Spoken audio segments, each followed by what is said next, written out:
স্বাগত জানাচ্ছি প্রবাসে বাংলাদেশে বিশ্বের বিভিন্ন প্রান্তে থাকা প্রবাসীদের খবরাখবর নিয়ে এই আয়োজনে আপনাদের সাথে আছি আমি হাসানুর রহমান। কানাডার কুইবেকে মসজিদে উগ্রপন্থী শ্বেতাঙ্গদের হামলার পর এখনো স্বাভাবিক হয়নি সেখানকার পরিস্থিতি। ভয় আর আতঙ্ক বিরাজ করছে মুসলমানদের মধ্যে। যে কোনো মুহূর্তে আবারও সন্ত্রাসী হামলার আশঙ্কা করছেন প্রবাসী বাংলাদেশিরা। এদিকে মসজিদে নৃশংস হামলার ঘটনায় প্রার্থনা চলছে কানাডা জুড়ে। ধ্বংসযজ্ঞের চিহ্নই বলে দেয় কতটা ভয়াবহ তাণ্ডব চলেছে কুইবেকের মসজিদে। দেয়াল জুড়ে গুলি আর পুরো মসজিদের মেঝেতে রক্তের দাগ। 3 দিন আগে মসজিদে নামাজ পড়ার সময় মুসল্লিদের ওপর স্বয়ংক্রিয় অস্ত্র হাতে ঝাঁপিয়ে পড়ে শ্বেতাঙ্গ উগ্রপন্থী আলেকজান্দ্রে বিসনেট। আসসালামু আলাইকুম। বর্বর ওই হামলার নিন্দা জানিয়ে মুসলিমদের নিরাপত্তা নিশ্চিতের ঘোষণা দেন কানাডার প্রধানমন্ত্রী জাস্টিন ট্রুডো। তবে এখনো শঙ্কা কাটেনি প্রবাসী বাংলাদেশি সহ অনেকেরই। সত্যিকার অর্থে আমরা নিরাপদ বোধ করছি না। এই জন্যই যে কোনো অবস্থায় যে কোনো সময় যে কেউ একটা বন্দুক নিয়ে ভিতরে ঢুকে এরকম একটা কর্মকাণ্ড করতে পারে। আমাদের মসজিদগুলোতে বিশেষ করে যাতে নিরাপত্তা দেওয়া হয়, যাতে আমরা সবাই অন্তত নিশ্চিন্তভাবে অন্তত আমাদের ধর্ম পালন করতে পারি। এদিকে মসজিদে হামলার ঘটনায় নিহতদের স্মরণে শোক চলছে পুরো কানাডা জুড়ে। মসজিদের পাশাপাশি চার্চ এবং বিভিন্ন উপাসনালয়ে চলছে মোনাজাত আর প্রার্থনা। এসব প্রার্থনায় অংশ নেন ধর্ম বর্ণ নির্বিশেষে সর্বস্তরের মানুষ।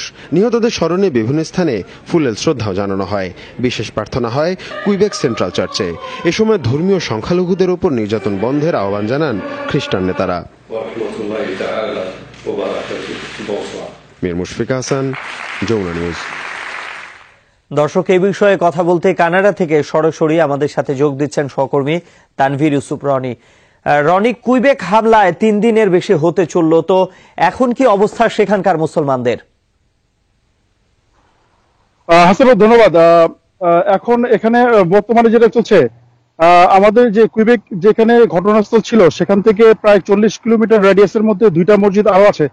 তো সেখানে খোঁজ নিয়ে জানা গেছে যে তাদের মসজিদটা খোলা হলেও এখন সেখানে মুসল্লিরা সেরকম আগের মতো সেখানে মানে ভালোভাবে নামাজ পড়া কিংবা আপনি কোনো সংখ্যাহীনভাবে নামাজ পড়ার কোনো সুযোগ সেখানে পাচ্ছেন না। এবং কালকে পর্যন্ত মসজিদ দুটো বন্ধ ছিল, আজকে সকালে খোলা পরে আবার সেটা বন্ধ করে দেওয়া হয় জোহরের নামাজের জন্য, কিন্তু সেটা এখন পর্যন্ত খোলা হয়নি।